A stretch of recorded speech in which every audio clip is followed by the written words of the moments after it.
Every NBA draft has its stars, its busts, and every once in a while, a miracle. Some players enter the league with hype, with cameras flashing and fans chanting their names before they've even touched an NBA court. But others, they enter quietly, so quietly, that no one even remembers their name on draft night. In 1999, with the 57th pick in the NBA draft, yes, 57th, the San Antonio Spurs selected a wiry Argentinian guard named Manu Ginóbili. Only one player was taken after him. No headlines, no fanfare, no expectations. What happened next would go down as one of the greatest draft steals in NBA history. This is the story of the legend nobody saw coming. The 1999 NBA draft was stacked at the top.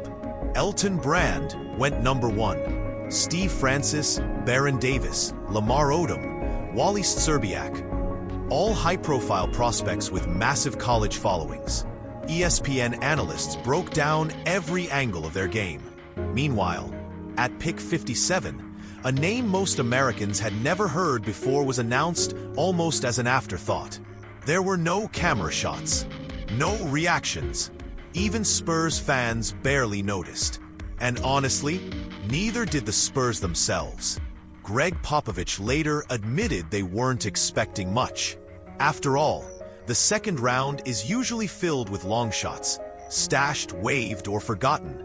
But Manu wasn't just a long shot. He was a secret weapon, a flame that had yet to ignite. Instead of coming straight to the NBA, Ginóbili continued to develop in Europe, where the basketball was physical, tactical, and demanding. He played in Italy for Virtus Bologna, winning MVP honors in the EuroLeague and Italian League, earning respect across the continent. But it wasn't just the numbers, it was how he played. He moved like chaos wrapped in silk, unpredictable, acrobatic, relentless. By 2002, the Spurs brought him over, and that's when the league finally got a taste of the madness. He was fast, but not reckless, crafty, but not showy. He brought a flavor to the game that few had ever seen. Some said he was too wild, but soon, they saw the genius behind the madness. You couldn't coach Manu. You could only trust him. Teammates called him fearless. Opponents called him annoying. Fans, they called him electric. Manu didn't need to start. He didn't care about stats. He cared about winning. In an era of me-first basketball, Ginóbili embraced the sixth-man role, sacrificing his ego for the good of the team. And it worked. He became the engine of the Spurs' second unit, injecting energy, unpredictability, and clutch performance. In the 2005 finals against the Pistons, he averaged nearly 20 points per game. He drove to the rim like a man possessed. He flopped, fought, and finessed his way into the hearts of Spurs fans forever. Ginóbili again. How does he do that? But Manu didn't just dominate in the NBA. In 2004, he led Argentina to Olympic gold, taking down the mighty Team USA in the process. He didn't just beat NBA stars, he led the charge. He wasn't a sidekick. He was the general, Olympic gold, NBA champion, sixth-man star.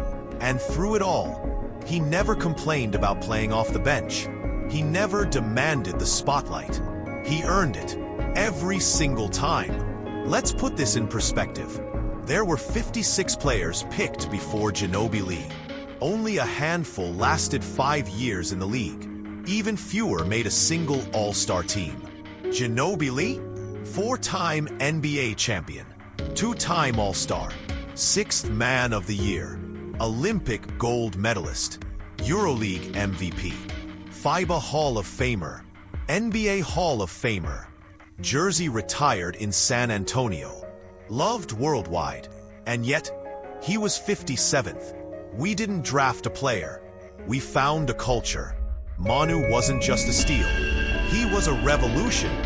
He proved that skill, heart, and IQ could conquer flash and fame. And perhaps most importantly, He changed what teams believed was possible from a late pick. Some draft picks are judged by where they started, but the great ones? They're remembered for how far they climbed. From a forgotten name on a second-round list to a Hall of Fame legacy, Manu Ginóbili didn't just beat the odds. He changed the game. So the next time you hear someone say, "It's just a second-round pick," tell them the story of number 57. Tell them about Manu. Like, comment your favorite Ginóbili moment, and subscribe to Underdog Hoops, where legends live and the underdogs rise.